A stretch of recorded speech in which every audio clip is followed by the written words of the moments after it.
going? Scott from Ashwood Fab Shop. So this will be our first video for the YouTube. It's Easter at the moment, and while I've got a couple of days off, not that I do working for myself, but while I've got a couple of days over Easter, I'm just going to knock out a quick canopy for the 79. It's not going to be a typical canopy, just a box with a back section, lightweight, simple setup.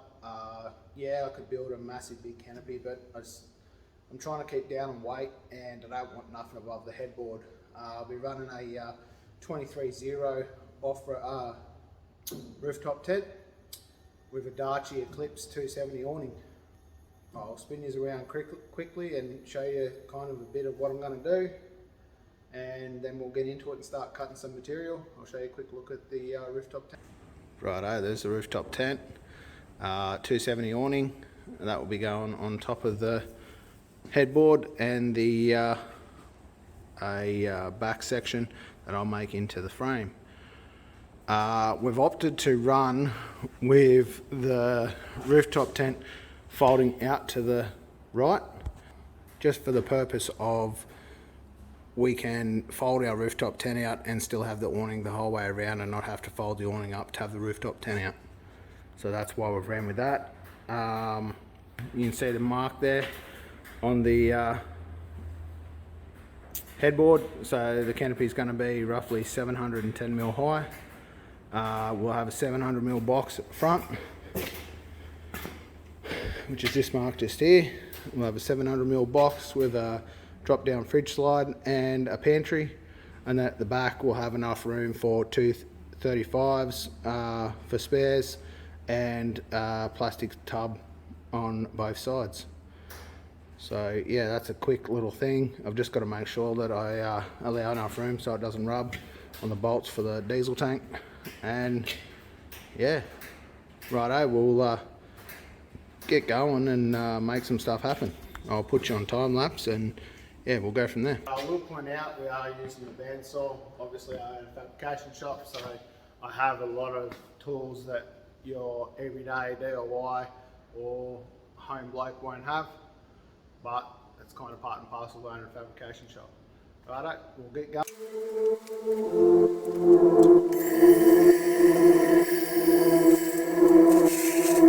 Righto, another good practice to get into is using a deburrer on your joints, so that way once you deburr them you get a really nice connection, and it allows you to get the perfect joint every time.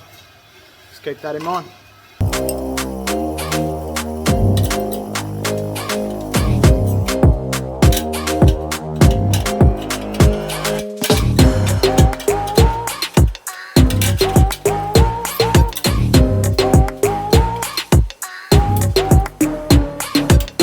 I'll be using my Everlast Pulse MIG. Great machine, works excellent. Had a little bit of a drama with it to start with, not because of the machine, my own stupidity. But once I sorted that out, it's all good. It works excellent. Great welds every time, as you'll see here in a second.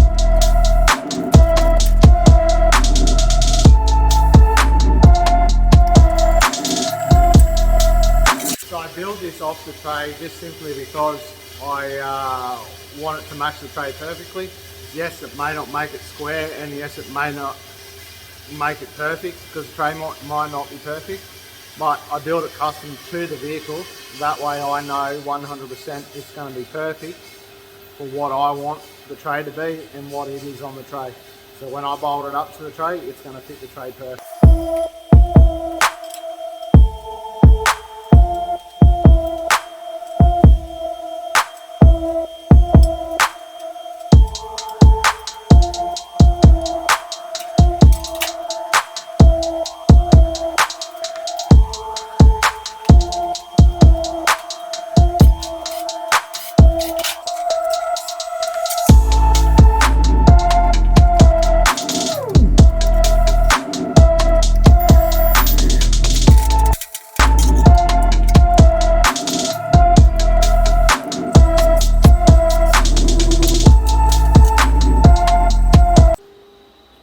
Righto, I'll get some more cut and I'll bring his back when we're ready to do uprights and all that stuff. So yeah, I'll be back in a sec. Just bring you back and thought I'd show you that I done the corners. So we'll start getting all the uprights done now and we'll start looking like a canopy before too long. Righto.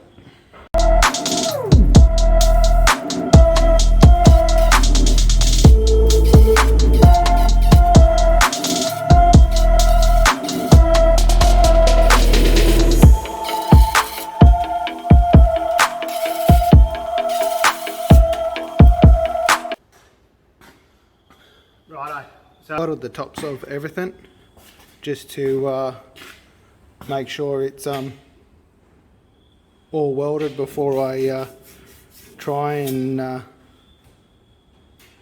add uprights.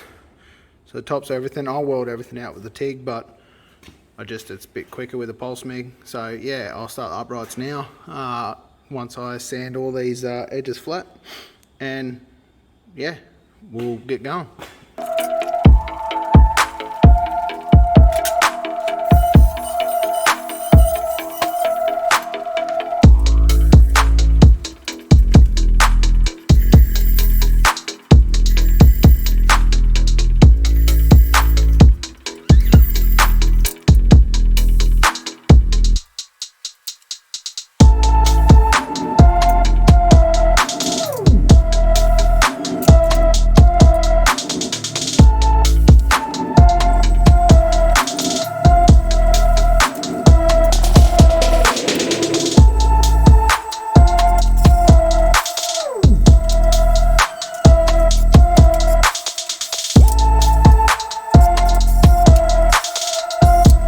Got the small uprights up, we will use the angle finder and work out what angle that is, and yeah, we'll run a couple up to the desired height and keep cracking along. Righto.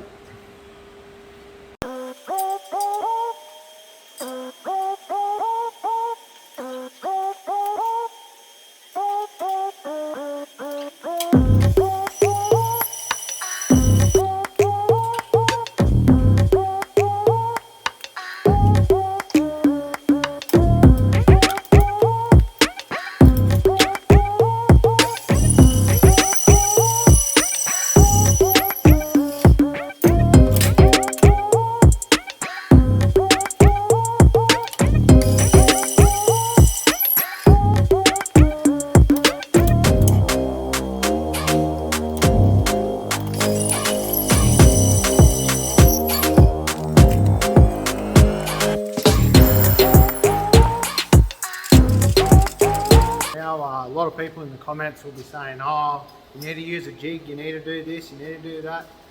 Yep, 100%. If you're manufacturing the same canopy every time, 100% you should always use a jig. But I don't do that. I custom build everything off the top of my head. Sort of have some sort of design before I start. Other than that, it's all off the top of my head. The measurements are as they come. And that's how I roll, that's how I've been doing it since I was 17. So it works good for me, and I'm going to continue to keep doing it that way. But I understand you should always use a jig if you're building manufactured canopies. Just thought I'd throw that out there.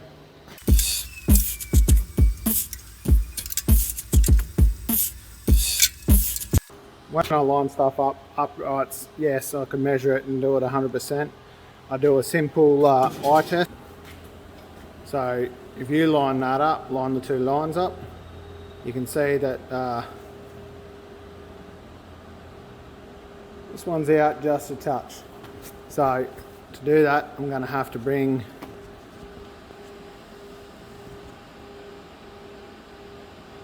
the top out, which I've already tacked the back, so I'll just nick the back with a grinder and bring the top out, and that will line the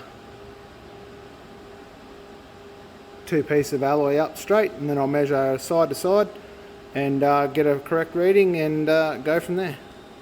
Just thought I'd show you that.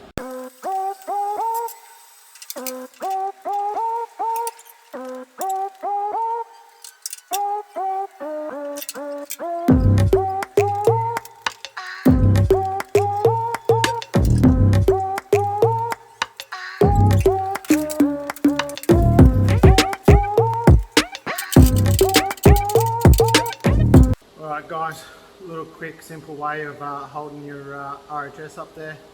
2 pieces of flat, clamp it on either side, sit it straight on top and dead level on top.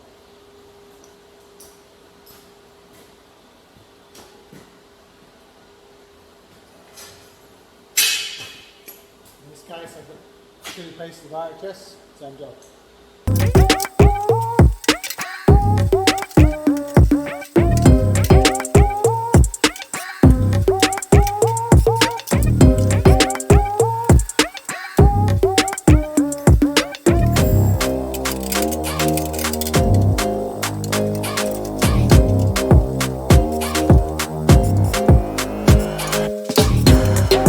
Close look.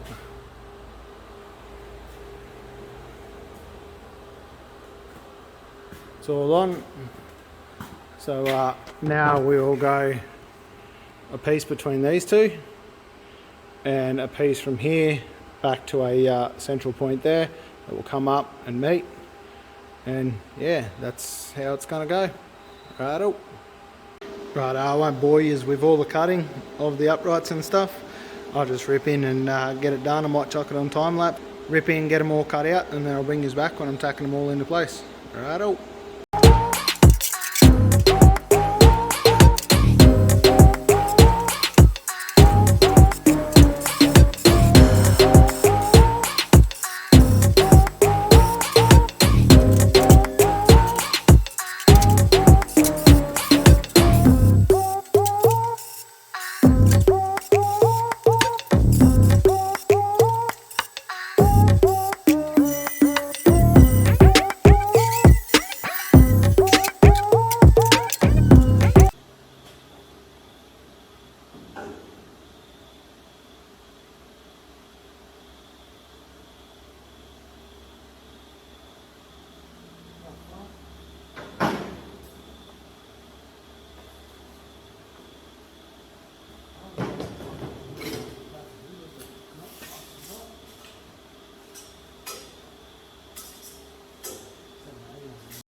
That was the old 100mm trick.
Righto.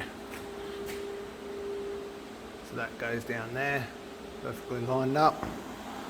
Same on this side. Goes straight down there, perfectly lined up.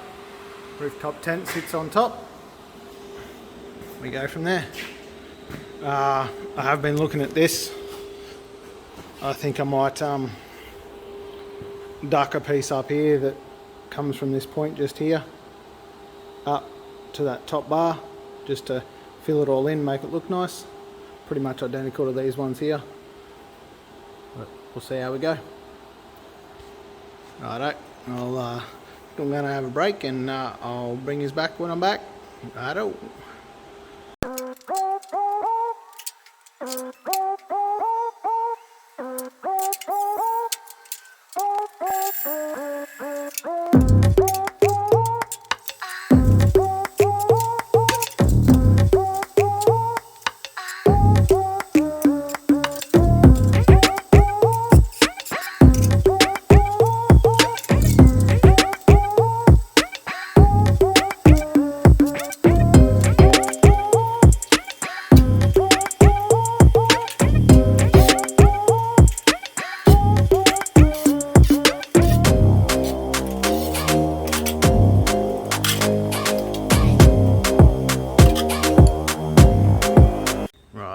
So I just put that extra piece in there, lines up, so that way if I want to chuck a door on the side of it, I can, and it's all there. So yeah, that's the go, and then same on the other side here, so it's all perfect.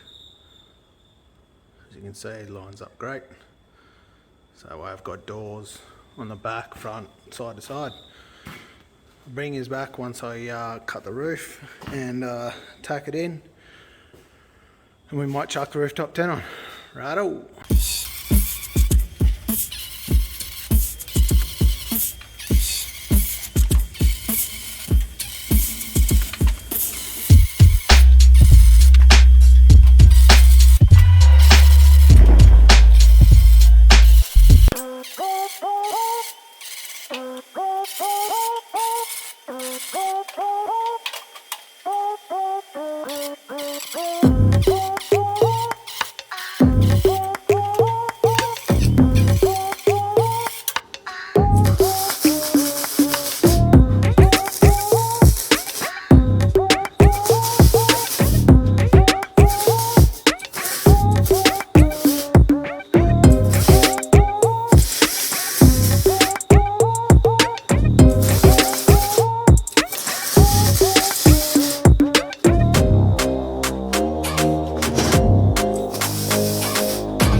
Tops in, ready for the rooftop tent. Got everything else in, got these side bats in. I might put a middle stabiliser once I weld it out, but for now I'm just going to sit on there and see what it looks like. Alright, I'll bring you back once it's on there, because I reckon it's going to be a mission with one person, so I'll bring you back once I get it on there. Righto, it's the next morning. I got the rooftop tent on. Got a little bit distracted last night and didn't get to show you. So we've actually changed how we're going to do it. I put the rooftop tent on last night and it just fits perfect going out to the back. wasn't really happy with how it looked to the side, so I'll yeah, we're going to leave it going out to the back. It means that we're just going to have to pack the 270 awning away every time we want to open and close the rooftop tent. I had the rooftop tent open on it last night. I'll leave a photo up on the screen here now and to give you a look.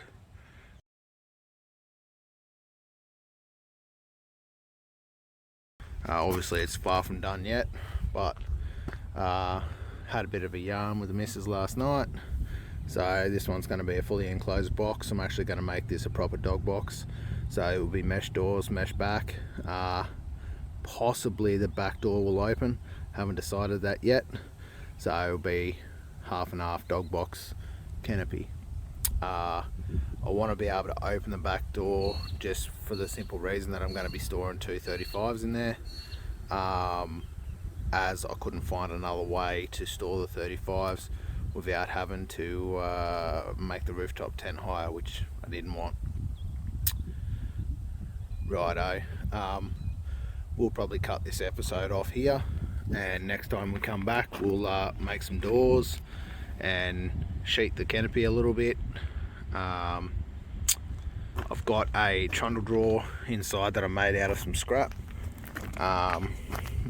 so that will give us a 1200 by 800 trundle drawer with enough space up the side of it to fit a shovel.